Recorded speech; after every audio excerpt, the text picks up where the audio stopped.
Are you wearing jeans today? Do you think jeans are a good or a service? You are right, it is a good.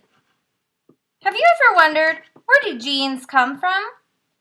Today we're going to read about Levi Strauss. He's the inventor of jeans.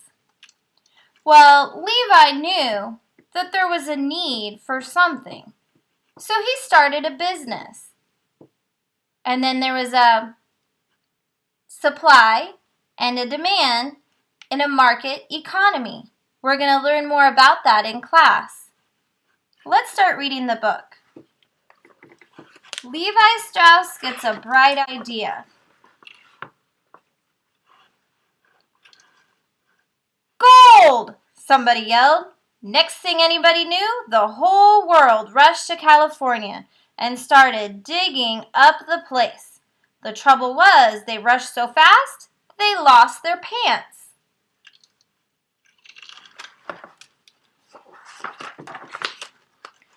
Well, they didn't exactly lose them. The pants just disintegrated. They were that flimsy.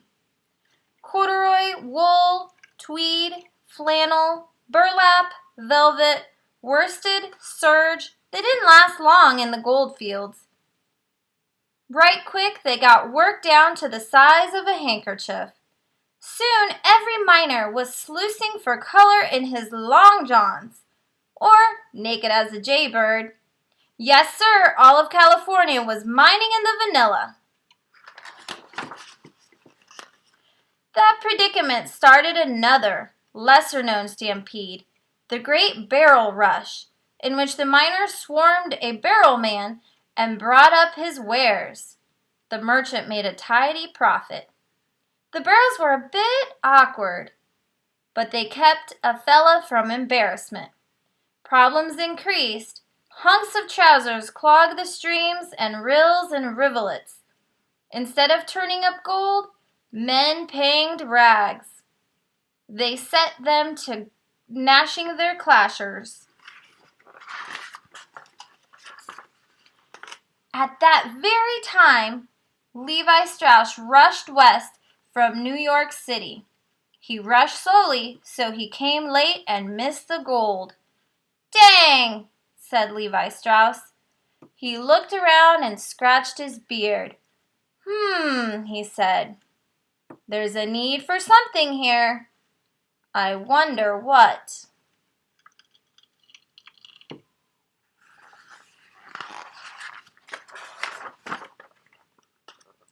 One day, when Levi Strauss was gazing at the bebarreled men, a light lit up in his brain. "Dang," said Levi Strauss, "these men need pants that last." Levi Strauss was slick with a needle and scissors. He set out to build a better trouser. He tinkered with tree bark. He tinkered with blankets. He even tinkered with quilts. But Levi Strauss was not satisfied with the results.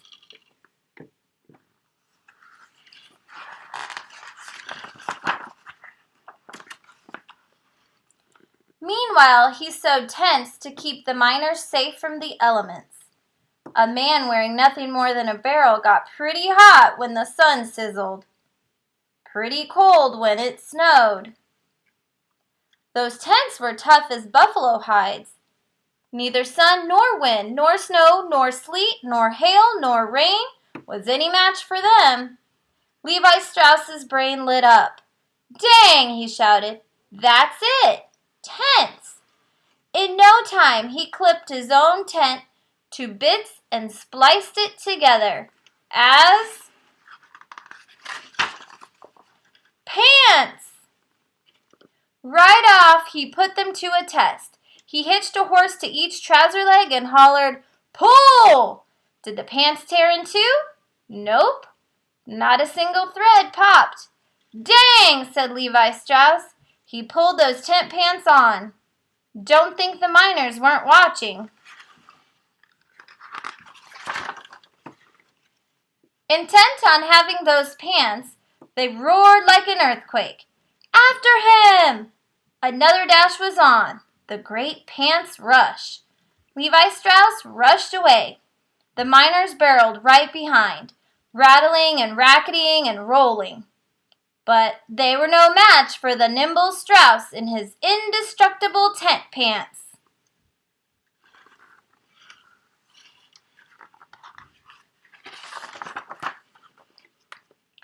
Though he was dexterous, Levi Strauss knew he couldn't outfit every soul in California. He wasn't that nimble with a needle. So he sent for his brothers.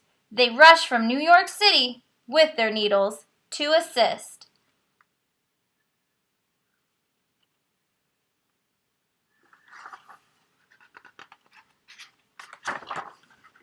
Pretty soon, each miner had a spanking new pair of tent pants. Then, weren't they just beside themselves?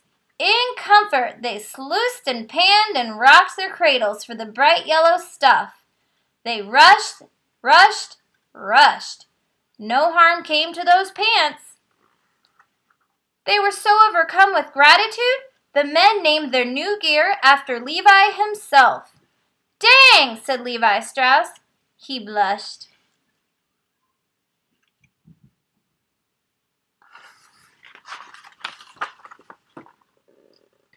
Just when things were going real well, a further problem reared its head.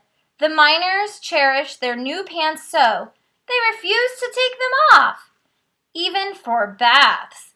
The whole of California stank like cheese ripening in the sun. Said Levi Strauss. "There's a need for something here. I wonder what."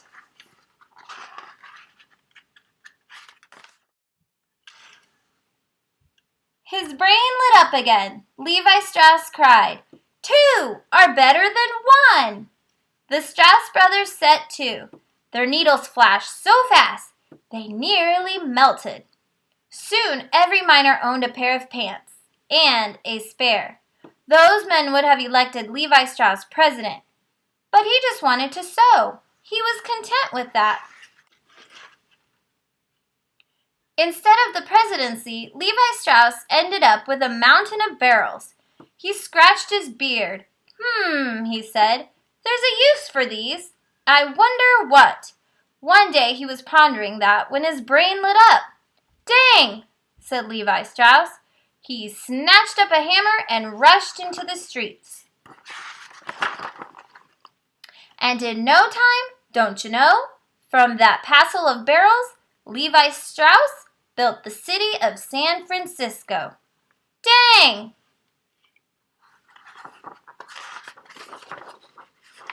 This story is not real, but it's a fun story to tell about how the jean business started with Levi Strauss. Now in class, you're going to talk about what is the supply, what is the demand, and what is a market economy. Be thinking of that for when we meet in class.